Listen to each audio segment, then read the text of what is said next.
There we go. Okay, cool. All right, so did you guys have any particular questions, like on the homework?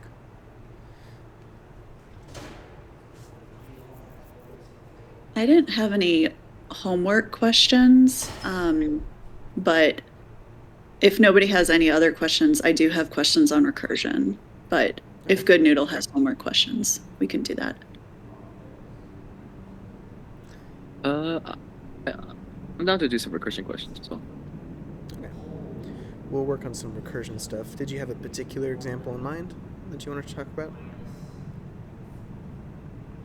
We went over the factorial in class, and like, I'll be honest, I kind of got lost. So, like, the whole thing kind of confused me a little bit. Yeah. Um, so I guess just to do a slightly different example, I'll do the instead of the factorial, I'll do the same thing but for addition. It's called the triangular number. I don't know if you've heard it said that way, but it's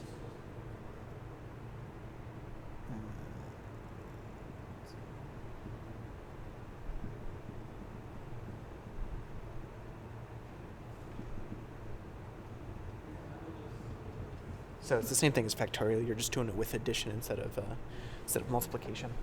Um, so the code isn't going to change the whole lot. The only difference is you're going to do a add instead of a multiply in the middle of it.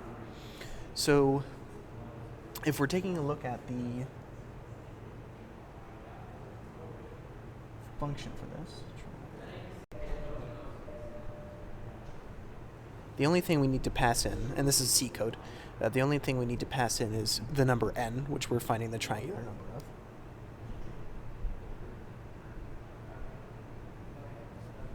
And then we're going to do this by recursion. So the way we do it by recursion is we're basically just going to say, well, there's a few steps, right? We have a base case, and then we have a general case. So the base case is going to look something like if n equals 0, then what should I do?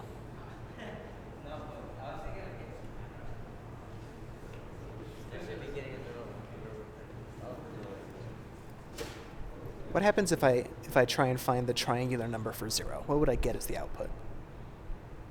Can you remind me by writing on the board again, like what? I missed it. I think it was like n plus 1 or something.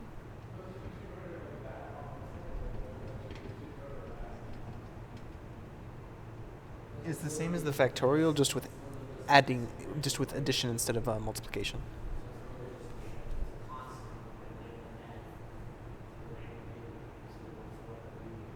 So the triangular number of any number is just the sum of every integer below it down to 0. So if we're trying to find the triangular number for 0, that's actually just going to be 0. And the triangular number for 1 is going to be 1. And for 2, it's going to be 3. And for 3, it's going to be 6, and so on. Wait, sorry, I'm having like a dumb moment. Why wouldn't 0 equal like -1 plus -2 plus 0 plus 2 plus... Oh, because it all cancels out. I see. Okay, never mind.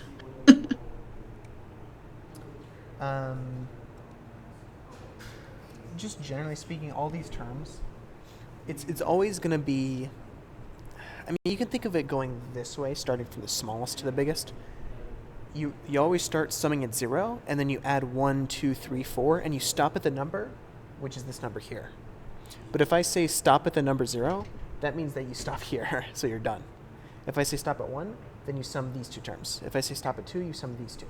If I say stop at 3, stop at 4, and then I say stop at n, and it looks like this. So it's a little weird, but it's the same as the factorial, the same definitions as the factorial. So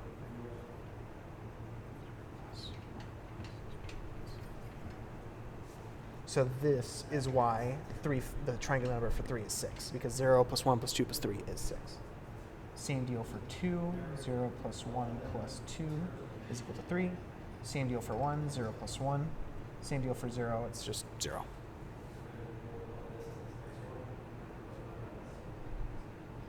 Now, if we get to 0, then the triangular number for 0 is, we already know by definition, is already 0.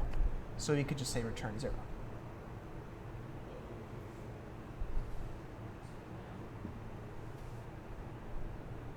So that's what we call the base case. Essentially what we're doing is we're taking a bigger case, like the triangular number for 3, and we're splitting it off. So in this case, the triangular number for 3 can be expressed as the triangular number for 2 plus 3. So it's just whatever the step is 1 below it, plus 3. Because we know that the triangular number for 2 is 0 plus 1 plus 2. And then if you add 3 to that, then that brings you to the next triangular number, 3. And then if you add 4 to that, that's going to bring you to the next triangular number of 4. So you can reduce it backwards. Similarly, the triangular number for 2 is the triangular number for 1 plus 2. And the triangular number for 1 is going to be the same as the triangular number for 0 plus 1. And then we get down to the triangular number for 0, and this is our base case. So this here corresponds to this if statement, called the base case. Okay, so any questions about what I've written here?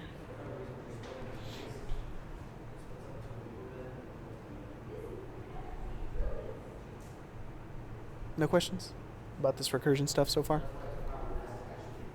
No, this makes sense now. Thank you.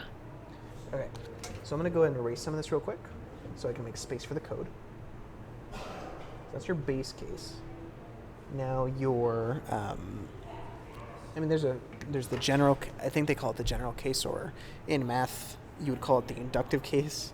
What you do is you write down essentially the same thing as we said before, which is the general form of the triangular number for 3 is equal to the triangular number for 2 plus 3. In general, this can be represented as the triangular number for n is the triangular number of n minus 1 plus n. This and this mean the same thing. This is just a generalized form of that statement above. And so we can actually write that up in here. So what we would do is we would say, okay, otherwise, in the general case, I want to add the triangular number for the one below what I'm at currently, plus n. So I'm going to take n, add it with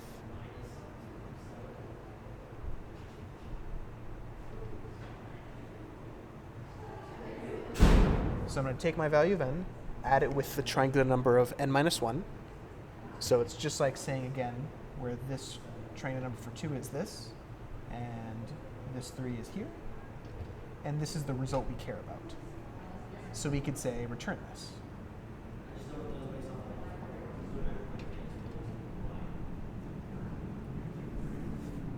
Because this is the result we care about. This is what we want to know. If you input, I want to find the triangular number for 3, then what would happen is it would read through this. 3 is not equal to 0, so it's going to skip this, and it's going to say, okay, I'm going to return 3 plus the triangular number for 2. So it's going to be at 3. And then I'm going to say, call this with 2. Well, when I call it with 2, 2 is not 0, so then I say return 2 plus the triangular number for 1. So then over here, I put the triangular number for 1. Well, the triangular number for 1 is, well, it's not equal to 0, so I'm going to return 1 plus the triangular number for 0. And the triangular number for 0, when we plug in 0 here, we say, oh, that's our base case. 0 equals 0, so we return 0.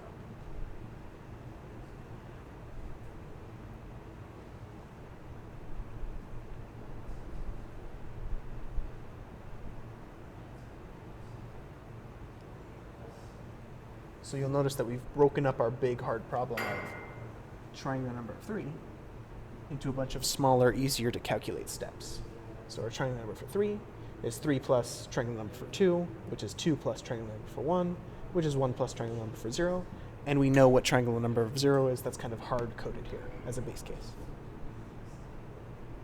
And so then this is the general set of code, of high-level C code that you would do for recursion. So with that in mind, do we have any questions?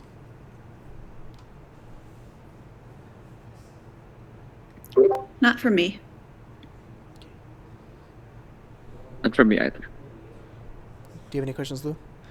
I know you came in like halfway through. Oh, no questions. Okay, I'm gonna go and erase a little bit of this stuff just so I can look at just the code.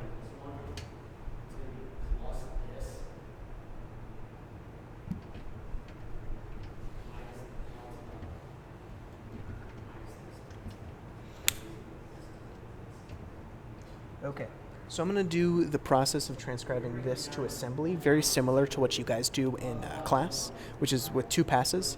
One where we ignore the stack and we just write the code, and then we add in the stack stuff as a second pass. So what I'm going to do here is I'm actually going to write this set of code a little bit lower. So 0,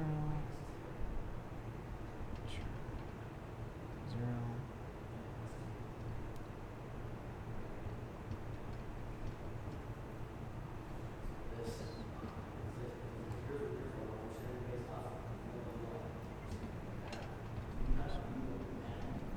Okay. So, in order to create my function, first I make a label to reference that function. I'm going to use try for triangular. And so then, again, I'm just going to ignore the stack for this first iteration and pretend that everything's going to work out. And I'm going to begin to write my assembly code.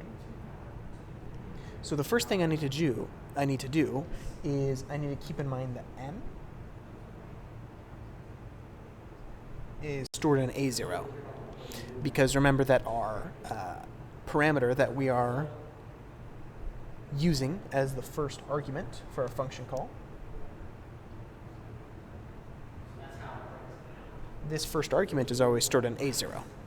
So that's why I'm assuming that n is in A0.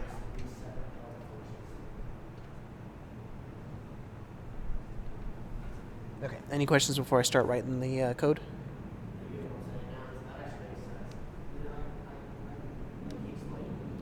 Okay, so... Nope, let's do. Cool.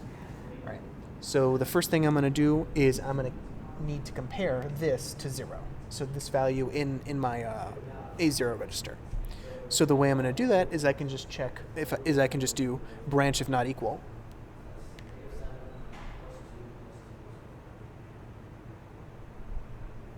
And I want to branch if n is not the same as 0.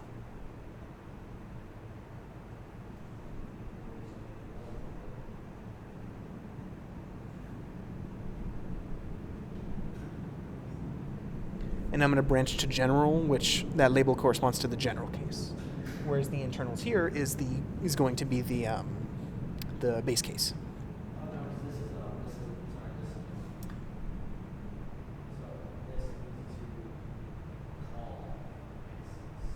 So remember that in the base case, we want to just directly return 0.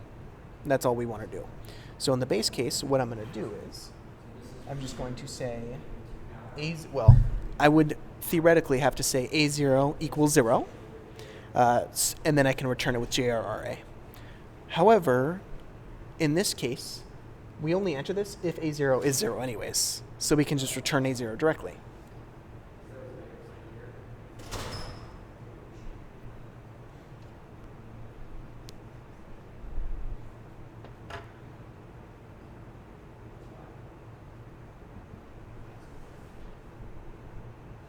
Now the general case is written down here, where I have to take n plus a number.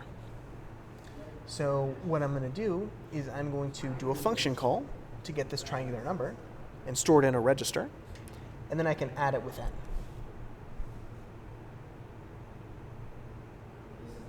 So what I'm going to do is I'm going to go ahead and store n in a temporary register, because when I do a function call, it's going to overwrite A0. So I'm going to store n in a temporary register.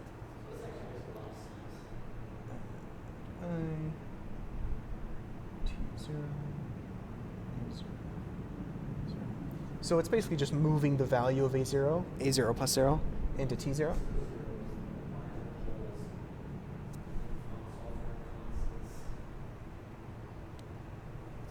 And then I can do my function call.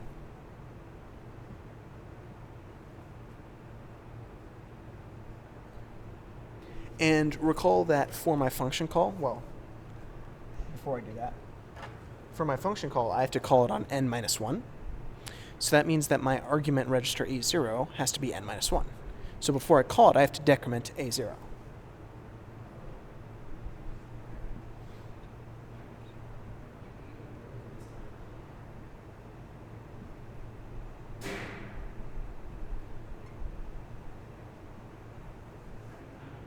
And then now I can actually call my function.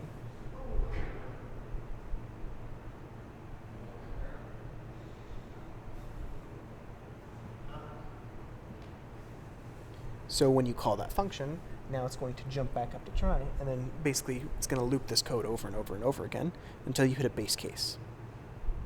Now, after this jump and link, we expect to, once that's finished, we can read that value in, and we can say, okay, I'm going to take the return value of that and add it with my end value. Note that that return value is stored in A0, the return value of any function stored in A0. And so then I'm going to add that with T0, and then I want to return, as always, my return value in A0. So I'm going to write the following.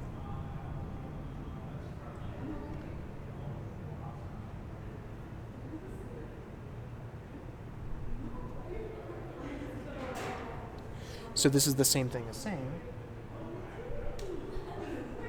A0 is going to be equal to the triangular number of n minus 1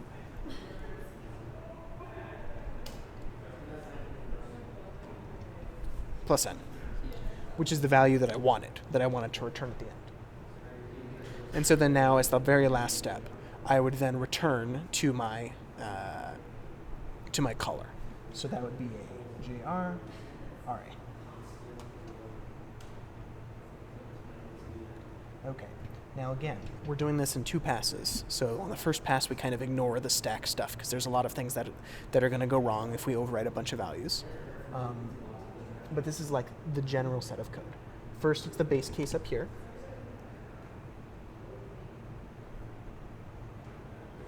And then we have the general case down here. So any questions on how I got to this code? Yes, I do. Can you give me 1 second to Yep. verbalize it? Yeah, go for it.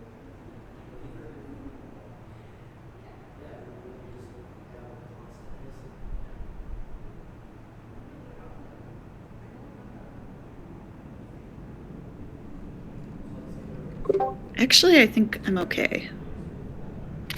You think you're good?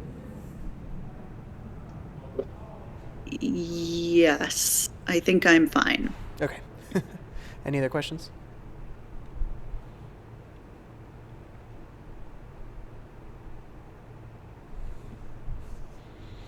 Let's see. There we go. Okay. So now that I've gone through my first pass, I want to talk about my second pass, which is where I'm going to add in all my stack operations. So if I enter my function and I go straight to the base case, I don't need to save anything on the stack. The reason why is because, firstly, the only things I would theoretically need to save on the stack would be registers that I, say, use in this example, that I change. But you'll notice that actually none of the registers here are changed at all. The only thing that occurs is a branch statement, but this doesn't actually change any register values. It just compares 2 register values and jumps. And then we JRRA. So actually, we don't need to have the stack operations appear up here. We do, however, need to have them before any of this stuff executes. So we would need to do some stack operations where that arrow indicates. Not necessarily above the base case, though. It's not necessary. So the first thing we need to figure out is how many things we need to store on the stack, because that's going to indicate how much space we need to clear up on the stack. So for the moment, let's pretend we have no idea how much we need to store on the stack, and let's just assume that, and this is how it's going to be for pretty much any recursive function, you almost always need to store RA, the return address. And we're probably going to need to store A0. So we'll just go with that for now. And if later we find out that we needed to save more values, we'll save those ones as well on the stack. So for the moment, let's just pretend we just need to save these ones. Again, RA, that's the return address. So that's where you're going to be returning from this current function call. So if you do a recursive function but you forget to save RA, you basically lose the link to the original caller in int main. Because every time you go down another function lower and lower, you overwrite whatever RA was before. So if you don't save the previous RA values, now you can only go one function call up above you, but after that you have no idea what the other RAs were. So that's why you have to save them on the stack. And I'm just going to guess that I need to save A0. Again, we don't know whether or not we'll need it just yet. We can analyze the code and see later if we need to save any extra ones, but I'll just assume this. And heck, maybe we won't even need to save A0. But you do always need to store RA. Because wouldn't we only need to save A0 if we were using it again in try after JRA? Yes, that's correct. Yep. So we'll get to it. We're not actually going to need to save A0, I don't think. We do, I believe, though, need to save T0. And the reason for that is because this function uses T0, but when you call try again, it's going to use T0 and overwrite it again. So you actually need to save it before you do your function call.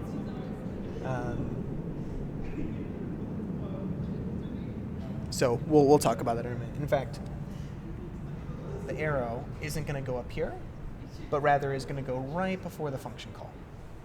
Because at this stage, we have all my registers T0 and A0 set to their values that I would want to save. If I do it before, it's not going to save the correct value. So actually, it's going to go here.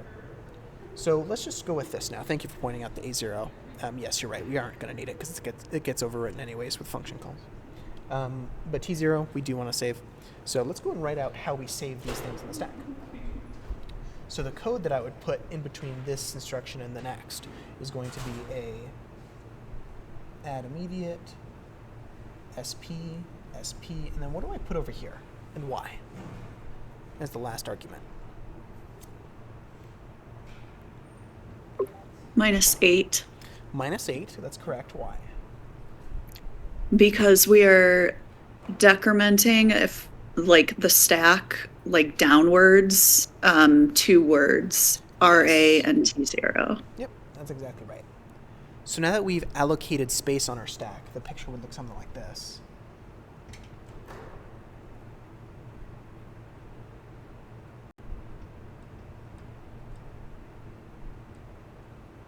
This is where the stack pointer was originally pointing to, where it had some memory value that was filled.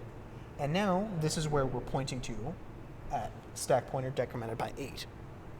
And so at this stage, now we can store our registers onto the stack in these two locations, and it doesn't matter which we do where.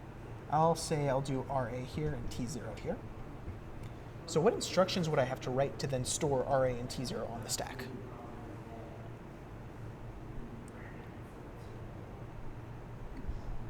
So the first one you can do SW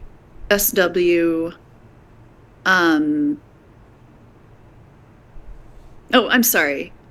Yeah, R SWRA, comma 0 SP, or parentheses SP. I have to think about that for a second. No worries, yeah. And then how would I store the next one? For T0, you would do this store word as well, T0, comma, and then 4 SP. Good, and why do you put the 4 there? That's correct. It's going to be a word below the amount of allocation that you did, right? Yeah, so basically, if I put them both as 0, they'd actually try to store in the same spot. So you would write RA to this spot, and then you'd overwrite it on the next line with T0. So you need them in separate spots. And you put +4 because that's the next word above. I will say I actually flipped your drawing. I know. I just saw your drawing has RA and the 4 S. I was going to bring that up next. This actually doesn't save it. It saves it this way. So it saves it like this, RA. Because RA is stored at where SP is, and SP is at whatever it was before decremented by 8, which is here. And then T0 is going to be 4 above that. So this is the actual picture that would correspond to this set of stack code. So any questions on that?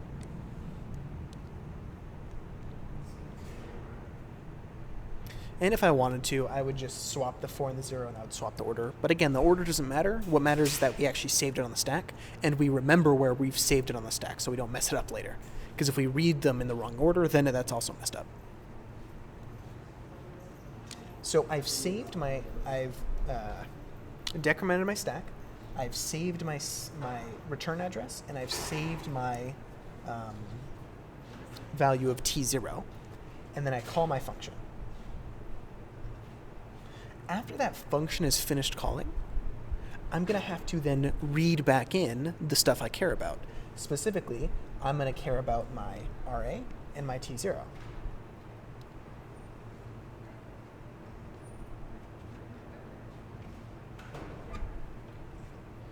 I'm going to need to put that code in here.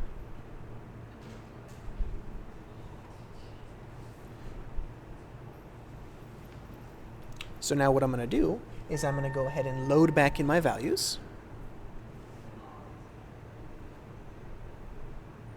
And I'm going to make sure I load them back into the correct spots.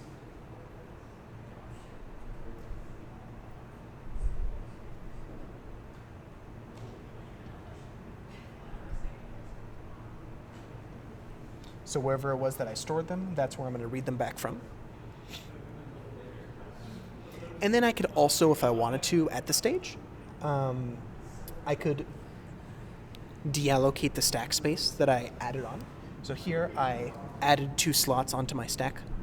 Now I can remove those 2 slots if I wanted to, or I could do it later, but I'll just do it all in one bundle.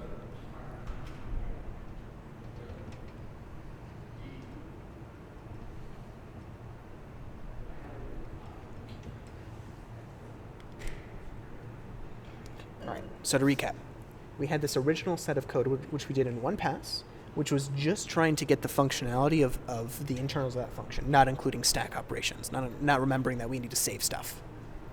So we said, okay, we do base case, branch not equal, and then return, or the general case where we store n in some temporary, we decrement a0 and then call the function to find the triangular number for n minus 1.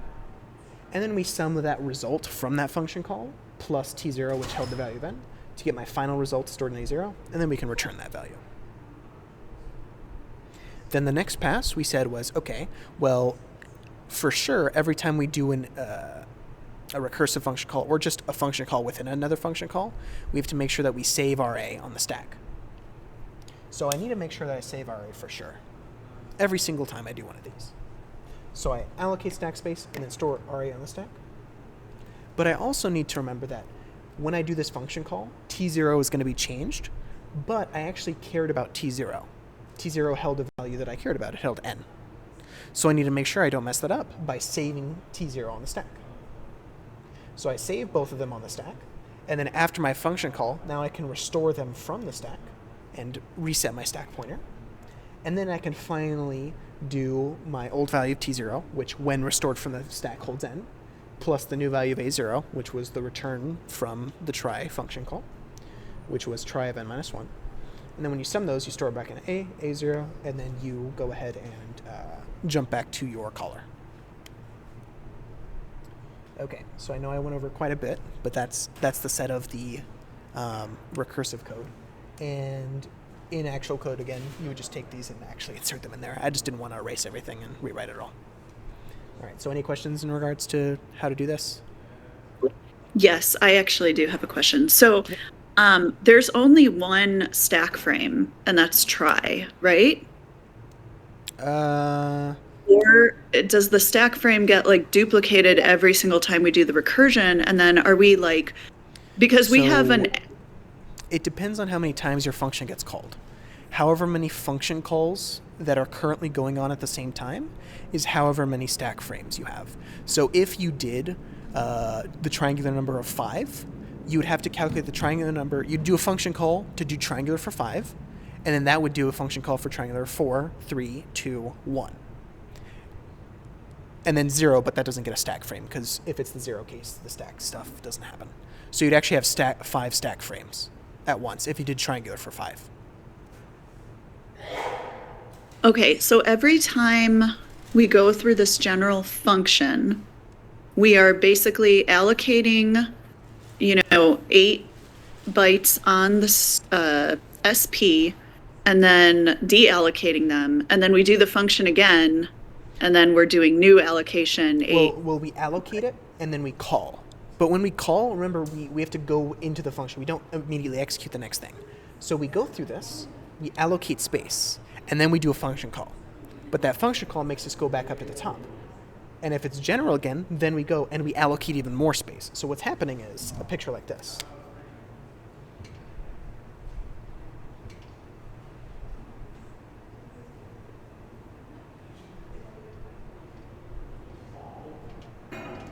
Okay.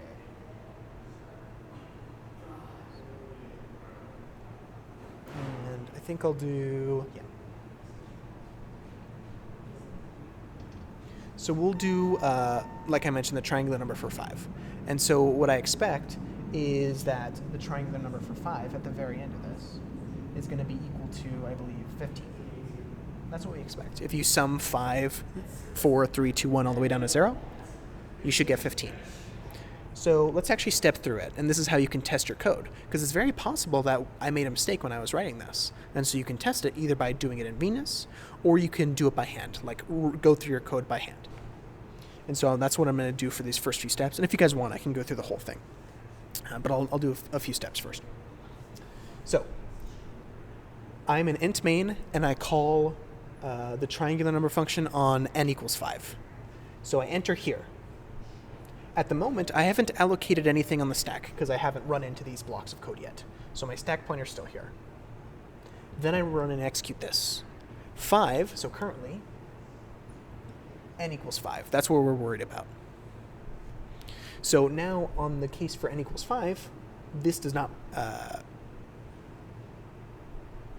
5 is not equal to 0, so this branches because they're not equal. And it's going to branch to the general label. So it's going to go here, and then it's going to execute the code below. So it's going to store T0, and T0 is going to hold 5.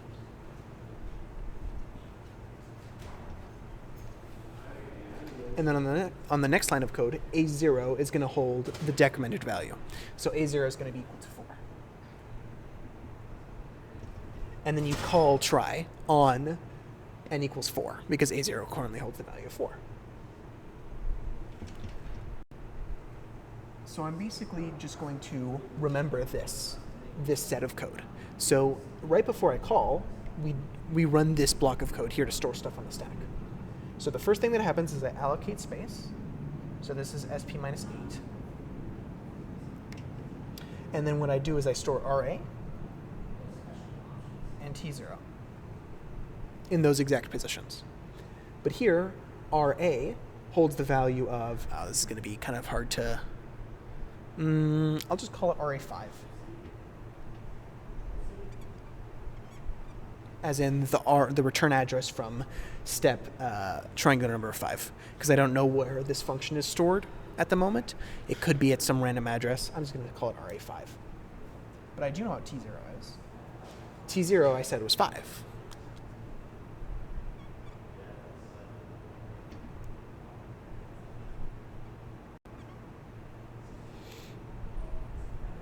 So now that I've allocated stack space, stored RA and T0, now I do a function call.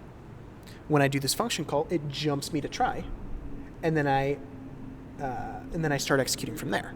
But here, where A0 or where n is 4, so then I say, okay, A0 is not equal to 0, so I'm going to branch to general. I'm going to store whatever my n value was into T0. But at this stage, the n value was 4. So I'm going to store 4 into T0 on this line. And then on the next line, I'm going to decrement A0, which is going to make it 3.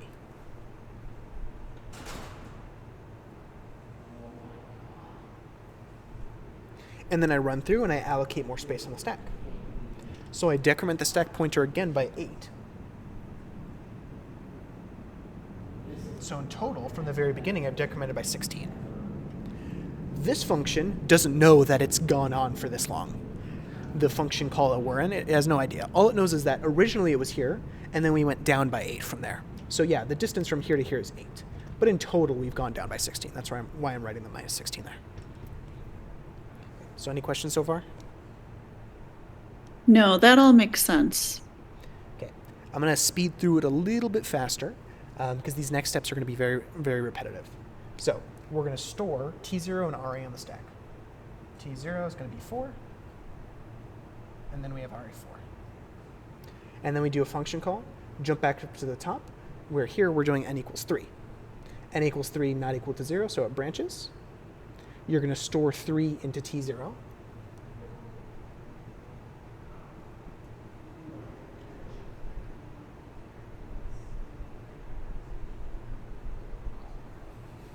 And then you're going to allocate space on the stack and then store things to the stack.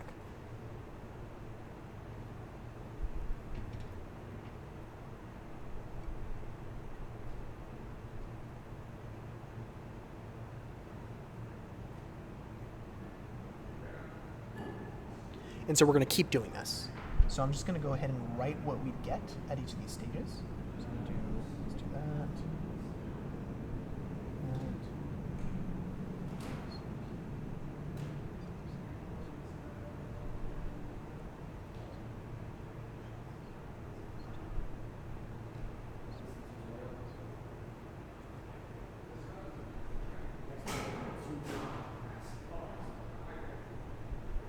Okay, so now we've gone down here. So we did the case for 5, 4, 3, 2, and 1.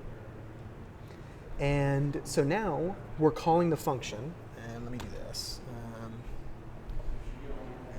Equals 2. Equals 1.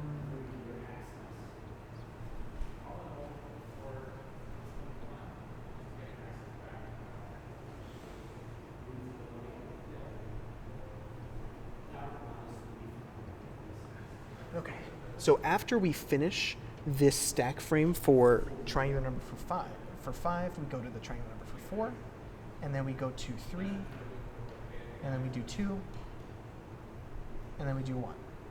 So currently we're in the function call for 1. So we're in this case. And so we just allocate to the stack, and now we're going to call the function with a0 equals 0. So this is our base case. So I stopped here because now new stuff's going to happen. So now when I call with n equals 0, we go up to the top. And we say, okay, well, am I going to branch? Well, 0 is equal to 0. So I'm not going to branch. I'm just going to run this instruction here, which is my return based off of my RA value. So then this is going to return to the function call from the step at triangular number for 1. That was the guy who just called the triangular number for 0. So this is where we return to. And we say, okay, we've just returned. And we're going to return right after the function call. Because remember, when you return from a function call, you return to the line right after your call. So we're going to return to here in the stage where n equals 1. T0 equals 1, and a0 equals 0. When we return the value of 0 in this case. We returned 0. Because we're just returning a0, and in that base case, a0 was 0. So we return 0. And so then we say add 0 plus T0, which was n, but in this particular instance, n was 1.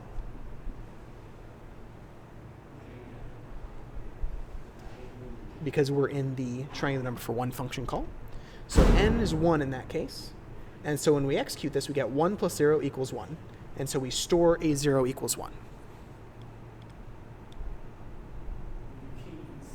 And then we go ahead and run this instruction, which says, and then after that, we go ahead and deallocate our stack space. So when we deallocate our stack space, what we're going to do is we're going to load in RA1, which is the place that that this function call needs to return to. And then we're going to load T0 as 1. So that's basically going to take us back to, where's that? No, that's right. Yeah, so then that's going to take us back to the next function call for 2, right after we finish deallocating our stack space. So instead of the stack pointer pointing here, now, after loading those values back into RA1 and T0, the stack pointer is now going to point there. And we finished with this function call for the triangular function of 1. because now after that next step, we return from this, and so our stack pointer went up, and now we're pointing here. All right, so just as a reminder, we went through multiple recursive calls. We got down to the base case. We exited the base case and went to the case right after that. We executed it, and when we executed it, right, it came back up right after the function call finished, which would be here, where you read in the values from the stack, restore the stack pointer, and then calculate your new value for A0. Okay, so any questions? Because we've covered quite a bit. No, that answered my question. I was wondering why we weren't like deallocating 8 times 5 in that last call, but I didn't realize we were like jumping back to right after the try function. So that made it very clear. Thank you. Yeah, so we are going to end up doing that deallocation 5 times. It just happens over multiple function calls.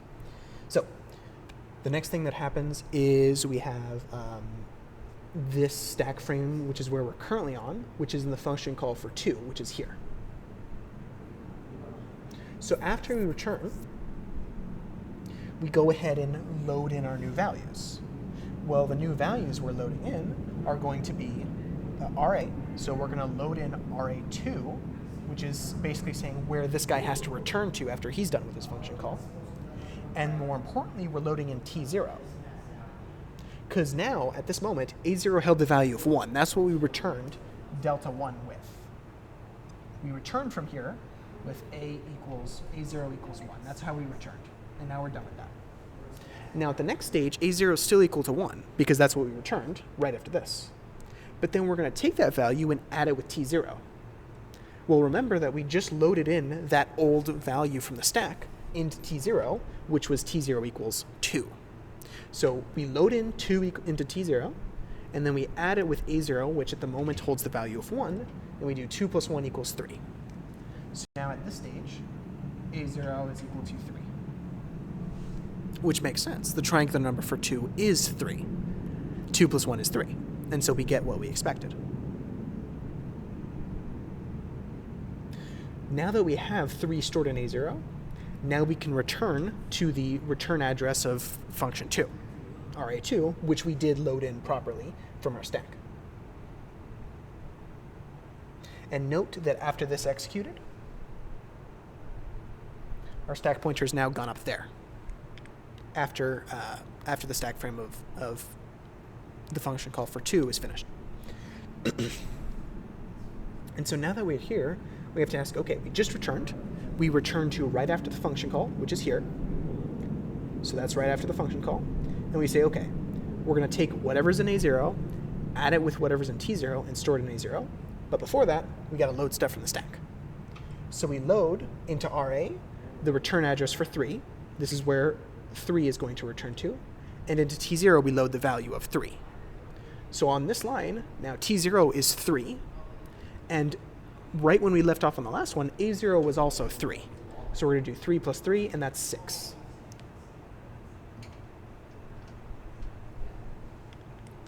And so then on the previous lines, we deallocated our stack space. So after this is done executing, now we're going to be pointing here, which is the stack frame for a function called 4. And then we return with JRRA. And we again return to RA3, because that's where function call 3 had to return from, into function call 4. So now that we're here, again, we ask, okay, what do we need to do?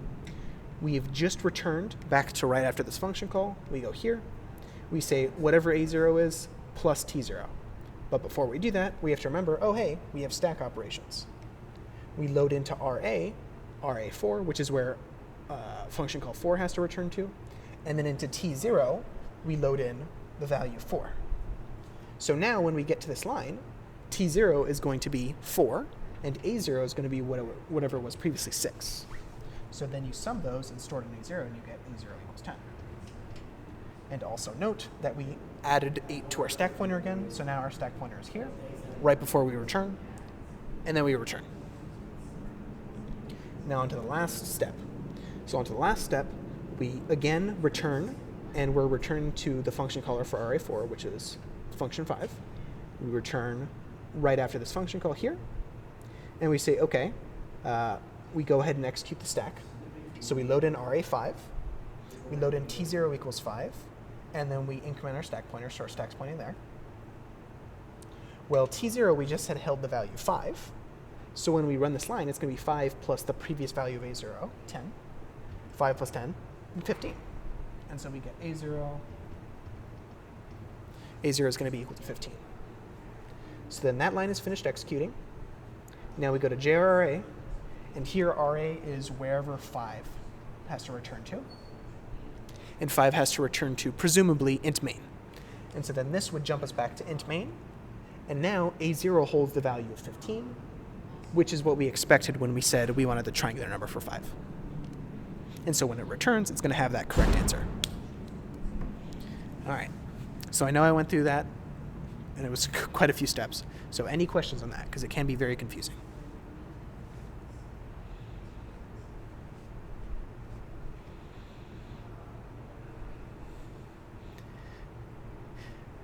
Does the silence mean you guys perfectly understand everything, or does that mean you're too dumbfounded to know what questions to ask? No, I think this is like a really good start. I think I'll just need to like work through a homework problem and Yes, that helps. Yep. to like further solidify, and using Venus like really helps to see what's going on with the registers. It very much does, yes. Any other questions in regards to this? Not from me. If you were to call this from like int main or something like that, wouldn't our base case need to have like we would need to store like that first address, right? Like from the callee, or like what's calling it from main? So like if main called this function, you're saying we'd have to store RA on the stack? Yeah. Like Well, you wouldn't have to, because when you call a function, right? When you call a function, you do JAL. But remember that JAL basically makes it so that RA is that value you're trying to return to. Now, if instead what you're referring to is that if you weren't doing it from int main, but if you were doing int main called a function, and then that function called this one, then yeah, you would totally need to save RA on the stack before you even do this. I see. Okay. So in general, when you're doing a function call, you just want to save RA. So any function call, make sure you save RA. And then in recursive functions, you also have to save RA. Okay. Thank you. Yep. Any other questions?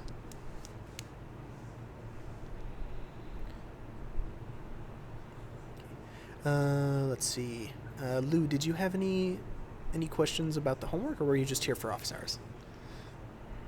I was just here for office hours. Okay. Yeah. Right, sounds good. Okay. Well, I'm going to erase the board, so if you guys want to take a picture, now's the time. And just let me know when I can erase it.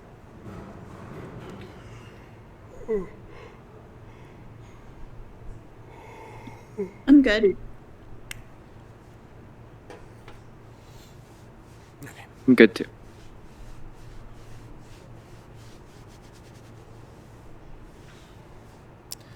All right. I'm going to assume everyone's good.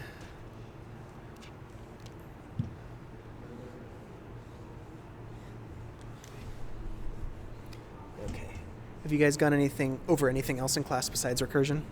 Or was that just mostly what you went over today?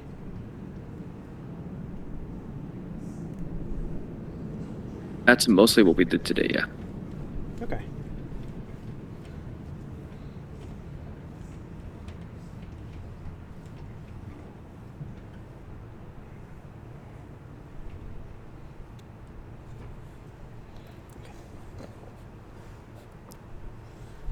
Let's see.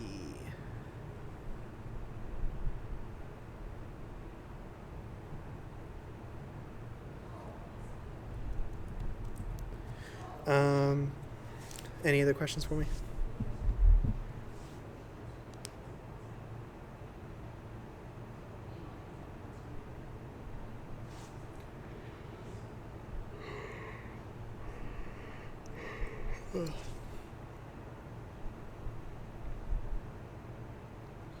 What are you guys doing in lab? We just had like a Risk 5 lab with like arrays and very simple calculations. Like we did the bubble sort and Okay. stuff like that. But we didn't have a lab last week, so I don't know what our lab is this week. Okay. Our proposals are also up. Oh, your guys' project proposals? Yes. Oh, nice. Okay.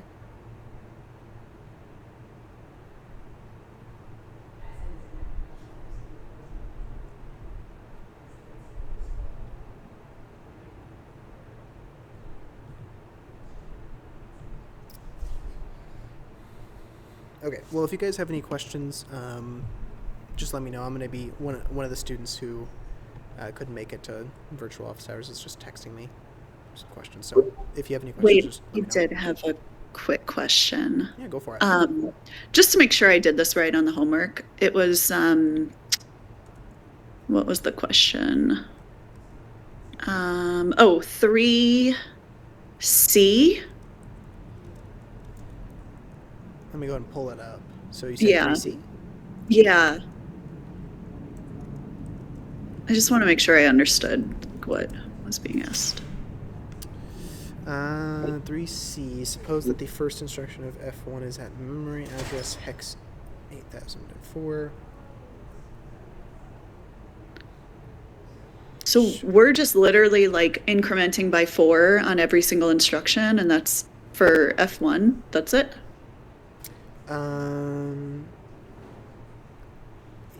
Yeah, but not on the code that was given, not in the C code, but in your assembly code, yeah. Yeah, okay. That's what I thought. I thought that seemed too easy. Yeah, make sure you increment add by 4. Yep. Yes. That's it. Easy Okay, as it that was gets, my only right? question. Yeah. I was like, that can't be worth 10 points, but I guess it is, so.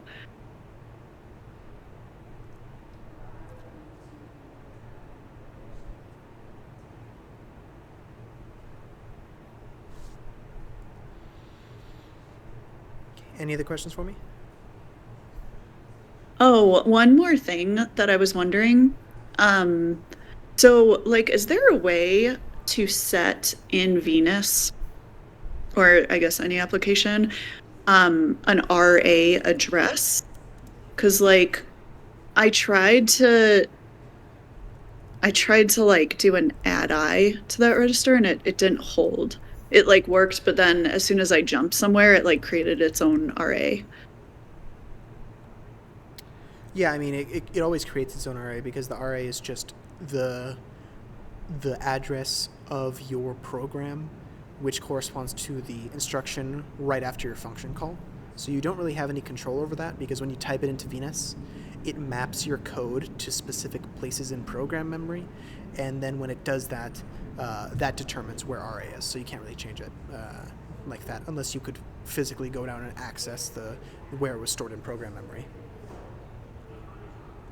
Okay, I was just wondering because I wanted to like see how it was moving, but I guess I can't. I mean, like I wanted to see if I could like replicate the question, which had it at hex 400C, but Sorry, that's could you okay. say it again? Just the question in the homework was like, oh, let's say, you know, your jump and link statement is at hex 400C. Like I wanted to I tried to like set RA right before the JAL call at hex, what was it? Like 4 below that, 4008. And so I was like, oh, maybe this will set that instruction at 400C, but it didn't. So I see. that's okay. Okay.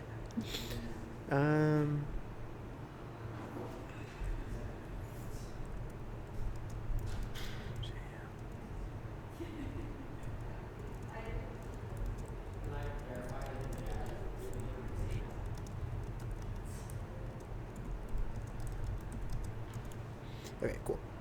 Let me think. Do you guys know what you're going to be going over next class?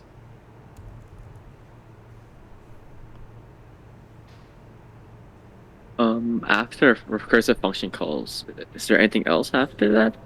Or do we go to machine code? I'm pretty sure you guys go straight to machine code stuff and the RISC-V encodings and things, but I couldn't remember off the top of my head if you guys did anything else after recursive. I thought that was the last thing in terms of like actual code and assembly.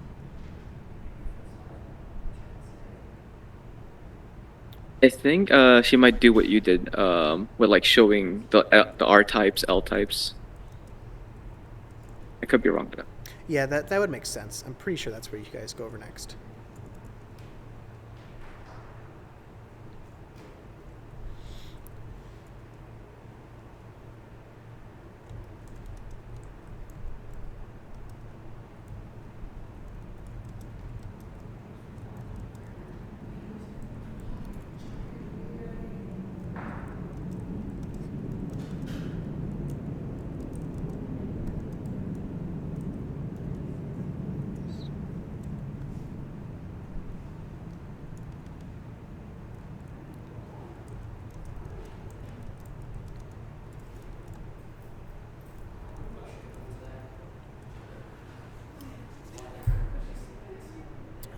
One of your guys' peers asked me an interesting question about the number of registers you can have as operands for your instructions. So like if you're doing add A0, A1, A2, that's a 3 register instruction because you have 3 registers you're messing with, 2 sources and 1 destination. And I'm sure you guys also know about the immediate functions like add immediate. And in that case, you only have 2 registers. You have 1 source and then an immediate followed by a destination. I'm trying to think of 1 register operations. I'm sure there are some. I can't think of any right now. But you'll never get more than 3 registers in a single instruction. Mainly just because if you do that many, you don't have enough space to encode everything you care about, like the opcode and the funct fields and stuff. So for your guys' class, I don't know about every RISC-V instruction, especially with all the extensions that they're adding all the time. But for what you guys are going to deal with, you're never going to have more than 3 registers in 1 instruction. And normally it'll either be 2 or 3 registers, depending on what kind of instruction it is.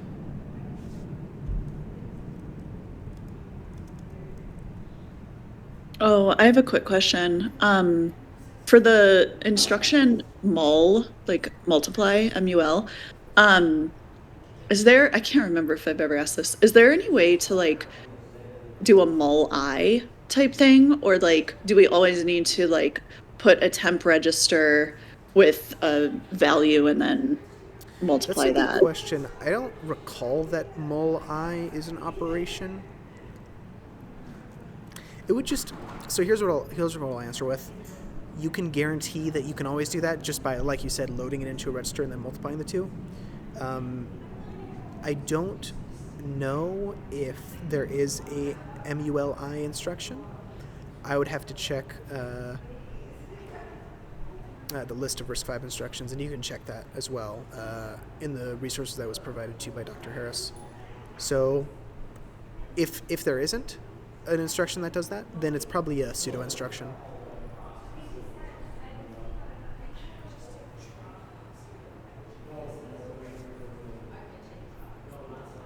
Yeah, Venus is giving me like a squiggly.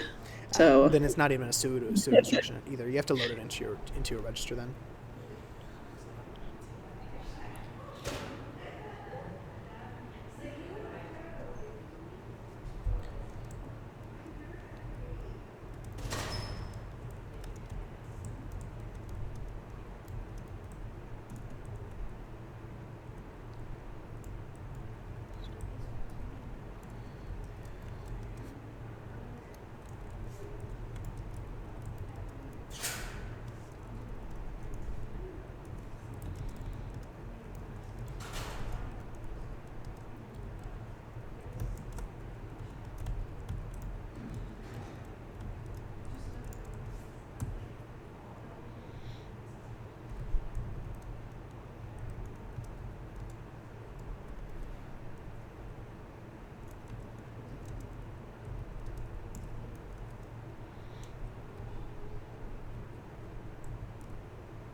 Any other questions for me?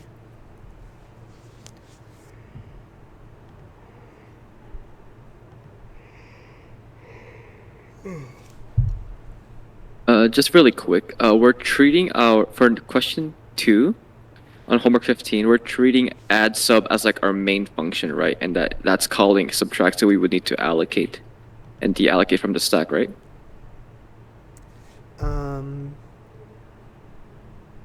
Yeah, you can kind of treat int add sub like an int main. But yes, yeah, you would have to do stack allocation specifically when you do your function call. You're going to have to what's it called? Save your return address on the stack, because this int add sub, we know actually that it's not int main. It's going to return to either int main or another function. So you have to save your return address on the stack before you do your function call to the subtract function. In general, if you ever do any function call at all, just save RA. Just save RA, and that'll make your life a little easier. And you'd also have to save any non-preserved registers that you care about. So, for example, X, in this example, is not in a preserved register S2, so you don't have to worry about saving that on the stack. Whereas, say, I don't know, your values of C and D are in A2 and A3, and I believe, if I recall correctly, the argument registers are not preserved registers, so you'd probably have to save those on the stack if the subtract function changed them. If the subtract function did not change them, then you wouldn't have to. Okay, thank you. Yep.